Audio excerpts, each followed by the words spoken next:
tight turnaround on all of this. So as all of you are fully aware, I have Stig Larsson, one of the co-founders of Level 6, a fantastic Canadian paddle sports company, here on the line with me. I'm going to bring him up right away, and we're going to spend the first little bit of time here chatting about Stig, his history with paddling, and where Level 6 came from, and then later on in the broadcast, we're going to sort of look at the new Odin and Freya dry suits, with maybe a little bit of a bonus at the end of that for those of you who are looking for dry suits right now. So, g'day, Stig. How's it going, man? Good. How are you doing, Simon? Very well. So, where in the world are you right now? Can you let everyone know where you're at? I am. I'm in our office. I came into the office to grab the camera and stuff like that. I'm actually. It's Addison, one of our designers' desk behind me. So. The rest of the office is a complete disarray of boxes and cartons from all the dealers that we have around the world that have put a hold on their orders. So we just basically had to stop shipping. And of course, stuff keeps coming in. It's already made. So we're just stockpiling a ton of product right now. So I actually think, so just to give some context, I'm all about context. So Level 6, really long, been around for a long time, really professional operation, like cross their T's, dot their I's, do everything that you need to do to run a really good business. Can you just show everyone what your front office looks like right now, Stig? This is what happens when retailers can't sell your stuff. This is basically an open concept showroom, and there's probably 20 skids of product here, and then down the hall into the boardroom. One has to laugh or one will cry, I think, at times like these. It's pretty nuts. So this is certainly something that's prevalent across the world right now. So and Stig was saying just before this, he's actually had to rent another warehouse for their very, very early season 2021 supply up. So tell us a bit about yourself, Stig. So I guess many of the people here listening are going to be paddlers, many from Western Canada and a bunch from Eastern Canada as well. So, what's your background in paddle sports? Where did you start? And I'll just fire some questions your way. Yeah, I mean, I started, both my parents were super into keeping the kids outside and keeping us active. I probably was the classic ADHD kid where my dad and my mom were like, just get outside and don't tear apart the house. So that kind of got into canoeing on Rice Lake, and both my parents are Swedish. So I spent a lot of my summers in Sweden, and we would just canoe around the lakes out there. And then in grade 7, there's an awesome outdoor ed program that if you were really good at it, you got to go on this, I think it was a 3 or 4 day canoe trip up in Eels Creek. So I got to do that. And then the son of the teacher, he was a kayaker. So I tried kayaking a bit on that, this flat water, and just fell in love with it. And my mom bought me I think it was an R7. And You're dating yourself a little bit here, mate. Yeah. What year was this? Around about? Probably, I don't even know, early mid 80s probably. Okay, yeah. Early 80s probably. And then I went to Palmer Rapids and played around at Palmer Rapids, and I got better and better. And then I think when I was 12, MKC was having their classic summer race series, and I entered the novice category. Very, very bottom. There was 10 gates. And I think I won it, and I was like, this is awesome. And then from there, that was the end of it. I just kept on going. I started training a bit more. Went to Minden, trained on the Gull River all the time. And then I think I made the junior national team when I was 15 or 16, and then senior national team when I was 19. And then I made the World Cup team when I was 24. And then I raced, I think, for 6 years in the World Cup circuit until I was 30. And then basically your body falls apart. It gets really hard to be competitive at that for that long. So from 12 to 30, I basically paddled pretty competitively. And then traveled all around the world racing and met a ton of awesome people. But yeah, that's how I kind of got into it. And so it's interesting because we have a really strong slalom program here in Alberta. We've got Mike Holroyd, our provincial coach, and it seems like when you get into that competitive stream, and I have to qualify this as I've never competed at slalom. I did it for training for creeking, but that's about it. I never really competed at it. Did you find much time to paddle like whitewater and freestyle and go creeking and all that sort of thing? Because you went to a bunch of amazing places, and feel free to share your favorites. But what did you do a lot of whitewater paddling on the side, or was it very, very focused competition for that time? I think they had, back in the early days, it was very much like natural rivers. So you had to be a good big water paddler. You go to Chilliwack in January, February, when it was massive whitewater on Tamahai, and you have to be good at that. Then as things progressed, as I got old, kind of in the later stages of my racing career, it kind of went more and more artificial courses. Yeah. So we don't have that same kind of massive push of water like you have on Tamahai or the Ottawa, for instance. So I would say we did a lot of cross-discipline paddling, a lot of surfing, a lot of boat control. I think really the Australians, Robin Bell was classic at this. Like, he would be such a good play boater, and he was also an amazing slalom paddler because he just had that ability to the sensation of being able to place your boat where you want it to be. Yeah. As far as creeking though, I mean, I did the Moose, I did Golly Fest, things like that. I wouldn't call myself a creeker. Yeah. Nothing that compare, like, I would never go over a 40-foot waterfall. You know? No shame in that. Yeah, it wasn't worth hurting yourself and then putting yourself out for the season. Because I mean, at that time we were sponsored. If you were top, I'm not sure it was top 30 in the world, you got carded from Sport Canada, so you actually made a bit of an income. Oh wow! And you had to perform every year to meet the same criteria. So imagine pulling your arm out by doing something maybe it was a bit dumb at the time, and losing your carding, losing your spot on the team, losing your sponsors. It just wasn't worth it. Yeah. I think, and freestyle really didn't happen until '97, which was kind of near when I was really peaking on the World Cup circuit. And at that time, like, you're traveling, you leave for Europe in April, May, you do a 2 or 3 week stint, you come back for 2 weeks, go back again for 2 or 3 weeks. There's a North American component to it. You go back again for Worlds. So there really is no time. Yeah, man. Yeah, so 97, that's around the time when you started level 6, right? It is, yeah. So my first year on the World Cup circuit. So when I finished university, a buddy of mine and I, we bought a 1972 VW van, and we drove to Vancouver, and we surfed every break from Vancouver down to Costa Rica over 8 months. And the idea was to get down there. And then I was going to train with the European teams down in Costa Rica. We all lived in Rialba, where for $50 a month, we had an apartment, and a bunch of other paddlers would go down there. So we got to train with the Europeans, the Canadian team be down there, and we just put up gates and paddled with some of the best in the world. And then on the weekends we'd go surfing to kind of chill out a bit. So yeah, that's how level 6 started. We were down there where Tyler Lawler, my old business partner, he was down there training as well. And we just were surfing on the weekends, and there was just there's no real lifestyle brand in paddle sports at that time. It was Kokatat, Stolquist, NRS.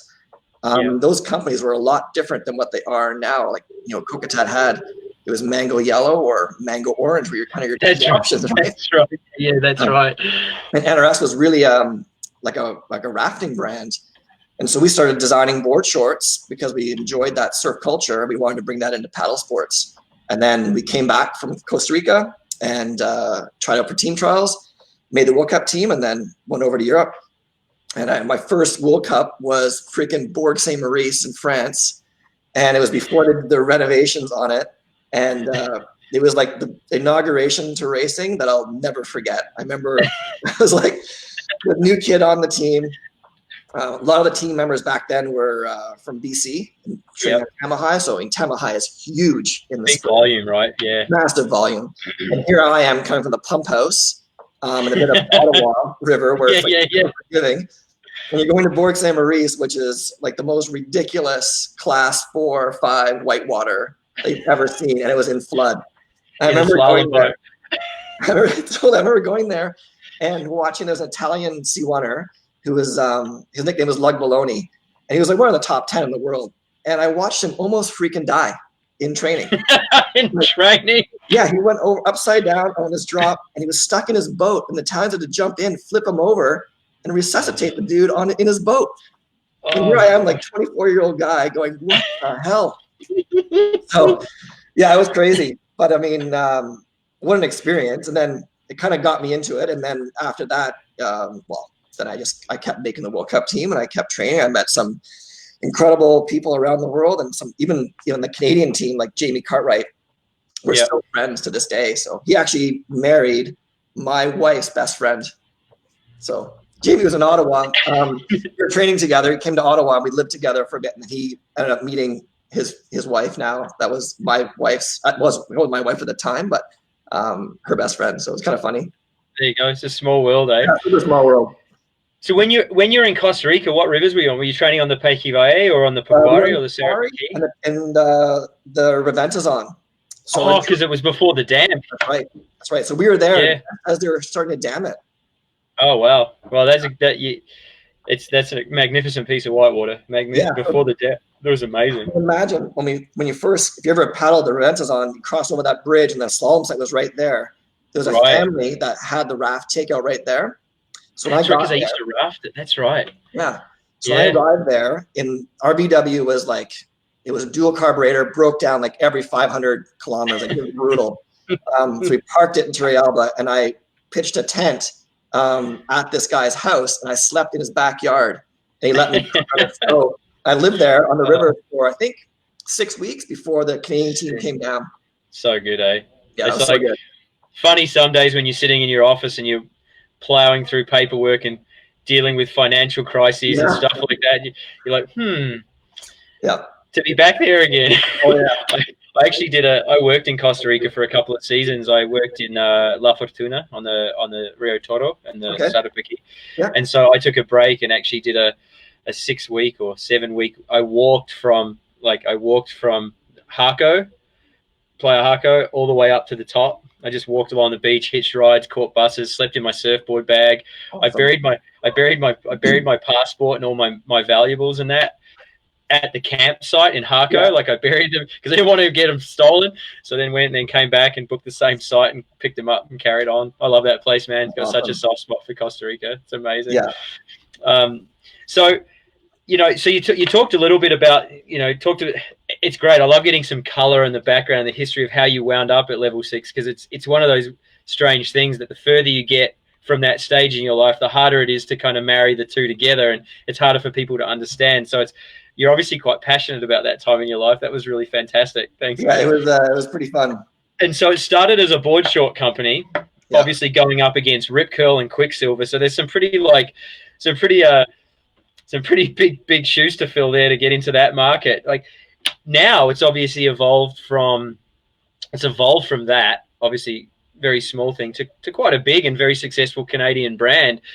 How now do you capture that passion, and how now do you tell people and potential retailers or potential customers what is level 6? Like, what's the message? What would you want to tell people if you had that opportunity? What makes it tick? What's it in its essence? I mean, I think we always kind of design things around being on the water. And even though our first product was a pair of board shorts for men's and women's, I mean, very early on we had designed a paddling jacket called the Chub, and it was a short sleeve jacket. Yeah. I love it. when you really don't care if you succeed or not at 24 years old, just do whatever. Yeah. Because we had no responsibility. We did what we basically designed things that we wanted to wear as paddlers. Yeah. And I think probably ultimately to this day it's the same.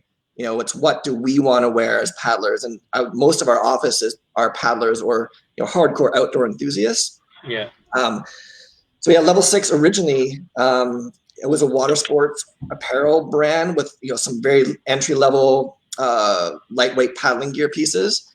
And I think I would still say that level 6 is a water sports brand. There was a time when it was, if you picked up a paddle, we wanted to be the gear that you chose to wear. As I had 2 daughters, and as I had them, my wife had them, but that was I realized that you start going out to the stores, you try to buy sun protection for your children, you realize it's all garbage. Right. It's just not high quality. So that was kind of the start of our kids line. And as our kids got more and more into paddle sports, you start seeing other families in my peer group have, their kids are getting into paddling. So now we started designing kids Farmer Johns and life jackets and rash tops and things like that. So really, it's kind of evolves as I evolve. Right.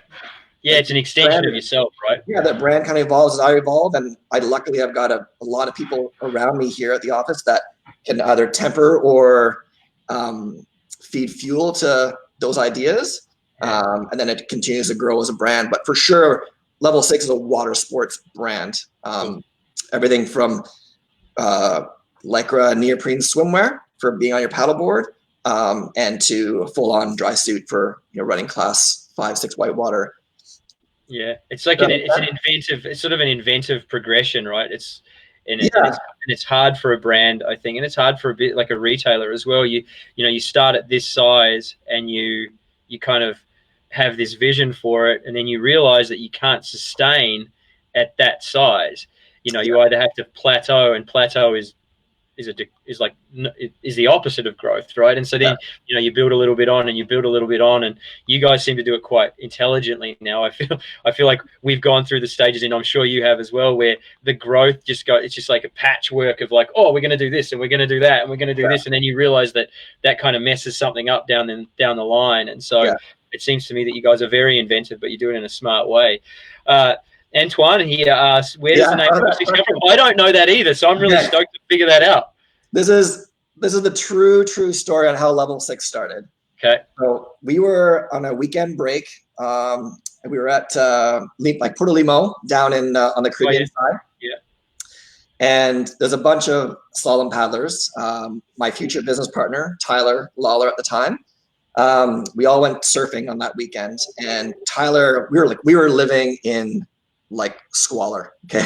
We had a cow in our apartment, and it was that bad. You had a cow? We had a cow that the person we rented the little $50 a month concrete apartment floor. So good. There was a cow would walk in the mornings and drink out of our sink. Not even joking. It was a 2-bedroom. One bedroom was basically where we ate. The other bedroom was a floor of mattresses where whoever came from Canada to come train for a couple of weeks would sleep on the floor, and then they'd leave. Okay. So we were on a surf break, and Tyler had an Eddie Bauer button-up pajama shirt on, and we didn't really do laundry, and we were at this bar, and don't hate me Germans, but there was a bunch of Germans there, and this is when raving was a really big thing. And they had this lime green shirt that said Level 5, there ain't no higher on it. And they wanted to trade Tyler for his Eddie Bauer pajama shirt for this shirt. And Tyler's like, perfect. This is a clean shirt. So switch shirts. About an hour later, we're at one of those Caribbean style bars where it just kind of, it's inside, outside. It doesn't really matter. Yeah. They wanted to trade back. We didn't want to trade back. And at the time, there was 5 of us, and we were, back then we were all national team potential guys. We're all quite big and strong, and big bar fight ensued. Spilled into the street.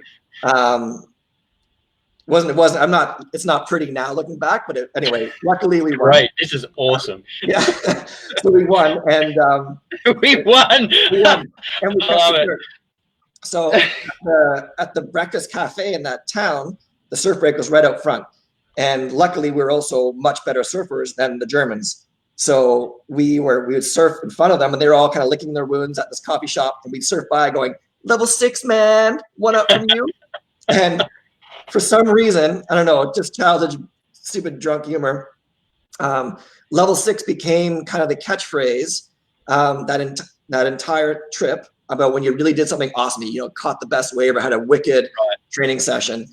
And then of the 6 or 7 that were down there from Canada, I think 5 of us made the World Cup team that summer. Oh, wow. And every time we had a great run or something or a good time, like that was so Level 6. And so we came back to Ottawa in September, and we talked about starting a brand, like a apparel brand. And I had been sewing rash tops for some of the Ottawa pump house paddlers like way before that. And what are we going to call this? And they're like, well, you got to call it level 6. And so that's how the name started. Now, people always assume, though, that it's because it's like gear for class 6 whitewater, like the top of the line gear, but which actually it worked out well. But level 6 was ultimately born from this bar fight in Costa Rica. I love that, dude. That is such a great story. Oh, that's outstanding. There's a comment here from Astrid, which segues into another question that I had for you. Was Astrid just thanking you guys for doing the youth program last year. So to fill everyone in, what Level 6 did last year was they offered basically a scholarship through a number of kayak schools across North America, where they paid for people to go to kayak camp, essentially. And we were fortunate enough to be one of those programs, and it was really quite inspiring and quite excellent. And so the backstory, again, we're all about backstories because backstories are fun. And so I remember chatting with you and Kevin about that, and the conversation was that you were pulling some marketing budget away from sort of big, expensive events and pro athletes and putting it into youth development. So, you know, talk a little bit about what went on around the boardroom table when that was decided. Yeah, I think it really was, Kevin was really the spearhead of this program. And there's always at these trade shows we go to is, you know, how do we get more people involved in paddle sports? You know, there's that, you know, our generation, which we grew up on it because that's what we enjoyed doing, being outside and paddling, but things are different nowadays on what people can do. And, you know, in some families, you know, they just can't afford to send their kid, or maybe it's a bit of a risk to send them to go somewhere. So we were paying a bunch of athletes, and which is great, and they're living a lifestyle that, you know, we would all love to live, like, you know, sponsor my vacation, some of these things. As we thought, well, let's tone it back a bit, and let's still support our pro team with gear, and still support the local festivals that we do with, you know, sponsorship. You know, sometimes we give money, most of the time it's gear. Let's take all that cash that we're giving out, and let's instead pay for kids to get into paddling who necessarily wouldn't be doing it in the first place. So it kind of reduces that risk for the parent that, you know, maybe my kid won't like doing this. I'm not going to spend $500 or in some cases $1,000, some of the schools to do this. So we did it for them. We paid for it instead for them. And then, sorry, lost my voice. And they said, and it was really successful. We got a ton of kids on the water. Yeah, it's brilliant. Like Tim just popped a comment in here. He's one of our instructors, and just saying it was a fantastic program. It was really great. So I don't know, it's a really nice, refreshing way of approaching things. It's been really good. Like we have a big youth program, which one of the things we're most worried about this year, right, is if things don't get back to normal, is not being able to, you know, continue that momentum, because with kids it's so social, and there's so many like nuances to it that make it successful, right? So ideally hopefully you get, you know, if we can get 10 or 20 kids on our scholarship program every year, and let's say 15 continue, well, that's 15 more boaters. I find that's more important to have 15 more boaters, lifetime kayakers, versus having paying for a plane ticket for one of our athletes to go run some crazy river somewhere that's going to be a flash in the pan on social media. Yeah, exactly. That's not important. I just don't think it's important at this point in our sport. Very much so. Yeah, I was chatting with Colin Campantino Spate about like media, and one of the things that came out is, I'll butcher the name, I'm interviewing Dane after this, but he just ran that 100-footer Malay Falls in Chile. And what happens is that gets a ton of footage, and it gets a ton of popularity for about 2 or 3 days. Yeah. And then it just falls by the wayside. But you make a video of teaching someone how to roll, or teaching someone how to do a hanging stern draw or whatever it is, and that, as long as nothing dramatic changes, continues to be relevant for years and years and years. And we see it with our educational series on our YouTube channel, where you know, we made videos 5 years ago that are getting more views now than they did 5 years ago, like year on year. So it's kind of, and it's interesting. And that's sort of the same philosophy with the youth, right? Is getting youth into it, and that helps grow the sport. It helps grow awareness around it, and basically, just builds the whole platform, right? Which is great for business, obviously, for both of like people like us. Sure. But it's also just good for the health of the sport. It allows innovation. It allows people to be sponsored, and it allows people to go after all of that stuff, which is really, really great. Yeah, I think really ultimately we have to always realize that, and I think you and I, we talked about this before about just being sustainable. We're not one just to blow our wad on some crazy thing just because it's the crazy thing. We have to think about, being here for the next 24 years of business, whether that's right. Yeah. Whether that's getting more kids involved or building better products or just, making sure that we're around. Yeah, exactly. Yeah, you're always looking ahead, right? So on that, I think, one of the things that Level 6 is cognizant of is, that east-west kind of divide a little bit, and we've got, the west is maybe not as well represented with Level 6 as out east, and you obviously have an incredibly strong presence in the US, and so before anyone cringes, we agreed to having this conversation. I'm not sideswiping Stig here, but when I first came to Canada, and I don't remember the exact year that happened, but I know we had Level 6 in the store here, and like every brand, I'm gonna put that out there. Every brand, they had a bad year of dry suits, and I know you had, there was issues with the build or whatever it was. Yeah. Talk about how hard that is to come back from, like, and how you go about that, because everyone's, many of us have heard the leaky six and all that kind of stuff, and you've obviously heard it, and how do you come back from that, and what's the strategy? And yeah, we'd love to hear that. Yeah, I mean, I think it was devastating for us, for sure. I think it was about 15 years ago. Yeah. We launched our our first dry suit was the barrier dry suit. We go through all the testing procedures. Everything was dialed in. First year production was great. Second year production, we totally screwed up. And what happened was I'm not sure if people know how seam taping happens. There's a heat gun that applies heat to a seam tape. It applies it on the garment, and then it sticks down. Well, it's very, very tight margin of what that heat should be. And we were using analog setting machines at the time, because we just didn't know. We basically just an immature company, I guess, in a sense. So the seam tape went on, but it didn't stick perfectly, and you couldn't tell until it was used 4 or 5 times, and then the seam tape started coming off on some of our dry suits.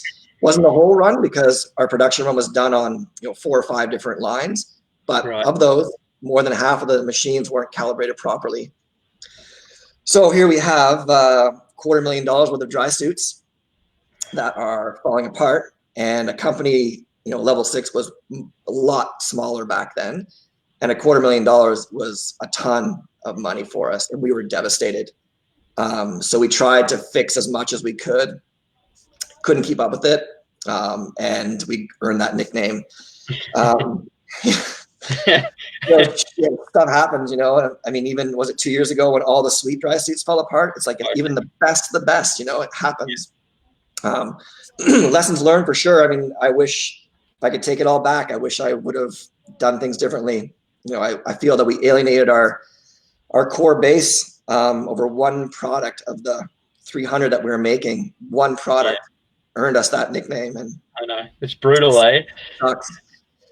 So I mean, I guess it makes you try harder, right? And I guess that's probably why our dry suits now are so good, because I can't mess that up again.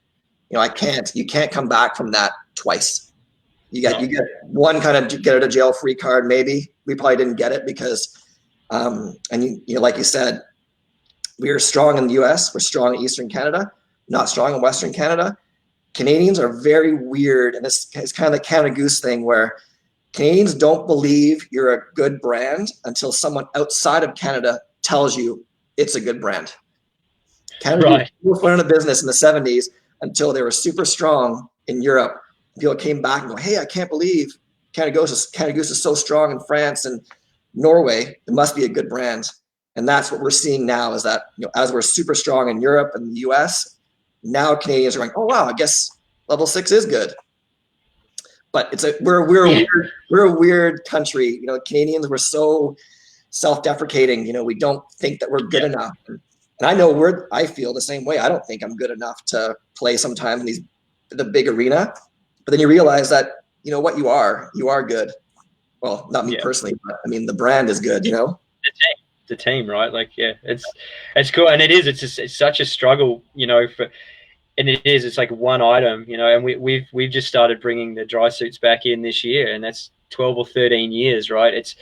It just, you know, happened with NRS. Like you said, it happened with Sweet, make the best gear ever, you know, and some of the best gear, and they killed their dry wear program that 1 year. They had to warranty all of them, right? It's tough, man. It's tough. So that's a Gore-Tex. That's a Gore-Tex suit with Gore-Tex machines. You know, like if that can go wrong on Gore-Tex, it can go wrong with anybody.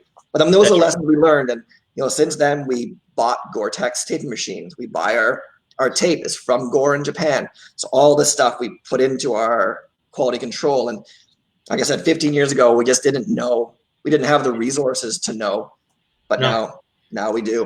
Now you know, you learn. Now you know. I guess that's the thing. Can you come ahead? Can you get out ahead of these things? And it was a painful couple of years, you know, to get back from that. But as a business, you know, we alienated people, and I wish we didn't. And I think that's probably why we're so much more compassionate to our dealer base, or our dealer base and our customer base, than we ever were before. We're very cognizant of what people want from us. Yeah, for sure. Yeah, and you guys provide great service to back it up. So it's really good, and it's great. It's like, it's nice to have a Canadian story, right? It's not a lot in paddle sports that you can do that is based here in Canada. So it's pretty neat for sure. So we're kind of getting to the point where it's 12:30, so we've got about 20 minutes to go. So Nigel put I've actually got two questions. You know what? Pages here I'm going to put up first. So does Level 6 do pressure testing and repairs on dry suits? We do. We have it in-house here. Pressure test, if you want to send it in, we do it here. All of our European accounts, we have a pressure testing facility in the UK that we use. But something else that we do on our suits, but I don't think anyone else does that I am aware of. Every single dry suit that Level 6 makes, before it leaves the production line, is inflated and put in a dunk tank for 15 minutes to check for any potential leaks. You know, a loose thread that goes through a piece of seam tape can channel water in. It's almost impossible to see it, but every single suit is pressure tested and water tested before it leaves. And then we also do it back here if you guys need repairs done. Yeah, it's one of the things that we've been doing the last sort of probably close to 10 years with Cocotat suits, is that every December we just collect them all up. It's so expensive to ship them across the border and that. And so we grab them and send them all back. And so that's something that people have kind of become quite used to. And so I think that's where that question came from Paige. So I guess, the next, I have to say, before we sort of move into the dry suit piece and you introducing the Odin and the Freya, I want to say I really enjoyed that, Stig. That was really fun. I definitely super highlight learning that Level 6, the name came from a bar fight. I think that's fantastic. I actually have that shirt. I should have been smart and grabbed it. I have that shirt here in the office. You still have the shirt. Outstanding. Somewhere we have a kind of a archives folder somewhere. And I think it's still there. That's awesome. I'm so pumped. That's so amazing. So I'm gonna hand the screen and everything over to you here. Before we do, we've got Nigel just said, what are some of the Level 6 highlights for the lineup in 2020? So I'm going to just pop that up on the screen, and then I'm going to get out of the way and let you go for it. Now, everyone who's listening in, like right now on the website, we already have a 15% discount. We're going to listen through this, and then there's going to be an extra discount code that can apply an even bigger discount to those, to any of the Level 6 dry suits. So that's a bit of a bonus. But I will hand you over to Stig now, and thanks very much for the entertaining stories, and take it away, sir. Take it away. Can I answer Nigel's thing about go with the dry suits? Just quick answer. Do the dry suits and then cover Nigel's. We've got until about 10:02, so you got plenty of time. Okay. Yeah, I mean, really, I would say the new dry suits are a huge highlight in the paddling gear side. As you know, like we do full women's swim and sun protection. So we have some really cool neoprene swimwear that's come out as stand-up paddleboarding has become more and more popular. We kind of reinvented that line with our Serenity neoprene. But yeah, we try to always come up with something different and new every year, but probably the Odin and Freya are our biggest bang for the buck highlights in the paddling gear line. We've also, I'm not sure, Simon, if you have the new Ace skirts, we've done a whole new double stitch ran, which you'd be advertising quite a bit. That's a big highlight. I think personally for me, that was one of our biggest innovations over the past 2 years, how we've redone our spray skirts and how even people think about constructing spray skirts. So, but I'll talk about the Odin Freya. I'm going to stand up here, hopefully not lose.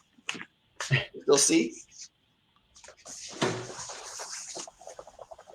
So, can you still hear me, Simon? Yeah, absolutely. So this is brand new this year, is the Odin. And what we've done multiple different types of dry suits. You know, the Emperor is probably what we're most famous for. It's a dry suit that we kind of came out with after our kind of a redesign of our dry suits, and we had to make it perfect because of what happened, we talked about before. So over the course of that, we played with different designs, but never really combined a front entry double tunnel dry suit. And we've never done a women's specific dry suit either. We've sampled some, but the market was always so small for it that it just didn't make sense. But over the past couple of years, you know, one of our #1 selling paddling gear pieces is a dry suit. I think it's because people understand that when you put one on, like, you are 100% protected from the elements, no matter what. It's not like having a dry pant or a dry suit, dry tops where you're trying to combine them. You're always going to have that place where water can come in. So with that, we decided to redo our other front entry suit and make it a double tunnel. And we'd also thought about different ways of changing the tunnel design. You'll see most people, well, actually every brand out there tends to have the kind of gorilla grips where the Velcro will attach onto here, and then the Velcro is what kind of holds the tunnel tight to you. Problem with that is when you have Velcro against another piece of Velcro, you can easily pull it across like this. And when sand gets in it or the Velcro hooks wear out, well, now your seal is less than ideal. So we came out years ago with our dual cinch waistband system with the webbing straps, and it was really, really functionally perfect. Aesthetically, it didn't look as good as I wanted it to. So through that time, we developed this stealth waistband system. And this is something that I came up with actually on a trip back from a German trade show. I have a hard time just kind of letting my mind do nothing. So we're on an airplane, I was deciding how to redesign this thing. And so it's our new stealth waistband system. So same concept where you're pulling from the front and the back at the same time. So you have that kind of like a Z drag when you're doing a rescue on the river. You're being able to pull from the back and the front, and then it cinches down onto it. So you get the Velcro attachment that everyone's used to, but you're actually pulling from the front and the back of it. So it allows for a tighter, more compact and all-day seal. Does that make sense? Absolutely. Okay. So brand new this year, the Odin. It's a full front entry with a double tunnel. And things that we also do, we don't use the German T-zips. We tend to use only the YKK zips now. The reason being is that the German T-zips, they tend to have I think it's called hydrolysis, where this tape tends to not do well in salt water. So as people are more and more sea kayakers are getting dry suits, it's just the YKK lasts a lot longer. Other things Stig, the YKK are using a nylon zip or a metal zip on those? It's a nylon zip. Okay, cool. Yeah, the brass coil zips, I think you're talking about. That's right. Yeah. Yeah, we've gone fully away from those. Years ago, these plastic zippers, people were nervous about them because when sand got in there, it wore down the teeth. So they've obviously improved the design over the multiple years. They have a little fin inside that sheds out the sand now. We used to use those brass coil zips because that was kind of the standard. However, anyone who ever has those, they realize it's an iron ring when you're sitting there. You're just so stiff, and it really reduces your ability to paddle. You have to wax them. The brass tends to rust out. It just doesn't. It's not great. So these new generation of zippers are definitely the way to go. And you can see that so much more flexible than a brass coil zip. So one of the things we've kind of done now as well, all of our dry suits, actually all of our dry wear, anything that's a dry top to a dry pant to a dry suit, we put these 2-inch circular, call them crop circles in the office, but it's basically a 2-inch seam tape patch that goes over every 3- and 4-way seam. Reason being is that whenever you have a seam, that's a point where the fabric is thicker and potential for leaking. So you'll notice on all of our dry tops, dry pants, dry suits, they have this crop circle on every seam that has a 3- or a 4-way. Just added, I mean, yes, there's cost involved in this, but it's just an added thing that allows you to expect more from your dry suit. Definitely. We also, on our suits, we don't do a punch through neck. We do a gusseted neck. And the reason being is that, you know, gaskets are great. Latex gaskets are great. There's only really a couple, let's say maybe 3 or 4 millimeters of where that's in contact with your skin. So if you flip over and you get a big blast of water down, it can penetrate through that. And also, you know, all the little veins and tendons on your neck tend to lift it up. By having a gusseted neck closure, it allows you to nice and tight and actually, you know, block the water from blasting down to the latex. Cool. Do the same thing on the wrists as well. A little bit dirty on the floor here. And then we also have socks. Any questions on this guy? So far, we've just got stoked on the colors. We had the pressure test in question, and everyone seems pumped on it. So, yes, it comes in 3 colors. It comes in a yellow, our new molten lava red, and then our blue. Perfect. Yeah, and they're all on there. If you go onto the website right now, on our website right now, you can see them either in the dry suit section or in the level 6 top 20 section from the Boat Swap homepage. So you can check all the colors out there. We do have a question here, Stig, from Blaine. He said heavy duty like wear patches. So I'm assuming he means like knees and butt and all that kind of thing, elbows. Yep. So the butt is reinforced. It's not the same heavy duty cordura like our Emperor. It has an extra layer of 3-ply on the seat, and then the knees and the elbows. Cool. Now, something else we've also done on all of our dry suits. You've ever noticed with a dry suit that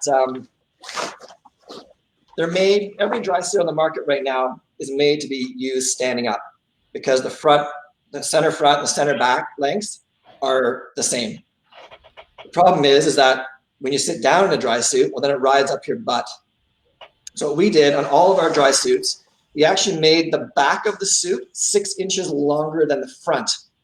And the way we take care of that, as you can see here, see these little darts? Can you see those darts? Yep, definitely. Yep. Like articulated knee and a pair of ski pants.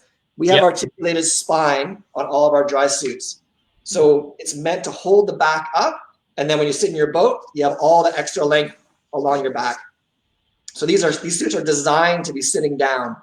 They're not designed to be standing up in. I mean, you can stand up in them because the darts hold it in. But when you sit down in your boat, you don't have that pressure along your spine. Right. So cool. Now you don't have to buy an extra large suit, even though you need to be in a large.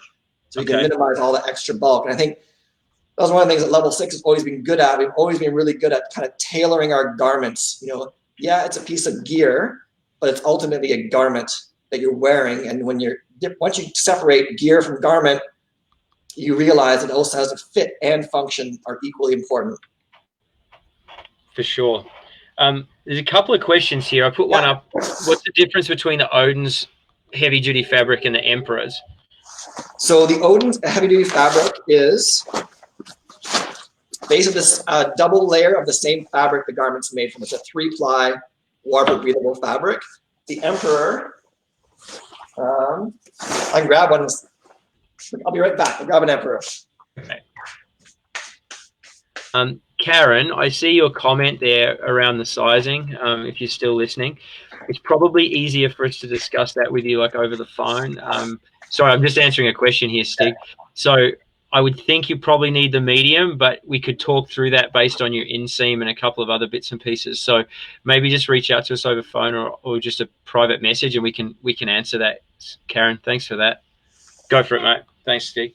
Yeah, so the Emperor is Cordura. So this is like 800 denier Cordura fabric you'd see on like backpacks or skid plates and stuff like that on garments. So this is for sure, the Cordura is more durable. The drawback is it's also a little less flexible. So you kind of have to make that choice whether you want a more flexible garment or a more durable garment. And when I say durable, it's not durable as in everyday use. It's the impact durability. If you're heavy duty creeking and you slide down rocks or you swim a lot and you want to have that seat protection, well then having a Cordura helps a lot with that. Yeah, and the bushwhacking and Devil's Club and all that sort of thing, the Cordura is great for that. Yeah, exactly. Yeah, we've got about 5 minutes to go, Stig. So you've got 5 minutes to get through the Freya. Okay, here's the Freya. This is our first.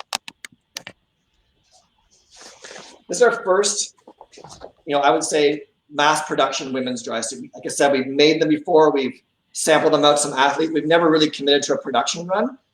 So we want to make it perfect. So the idea right now is same features as the Odin with the stealth waistband system, front entry double tunnel. But one of the innovative features we wanted to do is that a women's release zipper is the most challenging thing to kind of figure out. I know some brands, they have basically a men's release zipper on the front, which is, you can do that for sure. Doesn't really solve any issues of, you have to use a WP or your strategic pier. But the problem we find on most women's suits is that they have that semicircle half moon zipper. And what the issue with that is that when you're seeing your boat, it tends to hit right across the back of your back band. So we started testing this type of zipper system, where it's actually an S that goes across your butt. Opposite camera goes across. Yeah, exactly. Can't do it backwards, but so what the idea is that you can still open it. It's like a bit of a clamshell opening, so the zipper can be smaller than the half moon shape, but it cantilevers the seat open, so it allows less of a zipper. You can still open the whole suit up. Actually, you can open the suit up more than what you would need than the half moon style. And there's only one point of pressure when you're sitting in your kayak versus all across your back.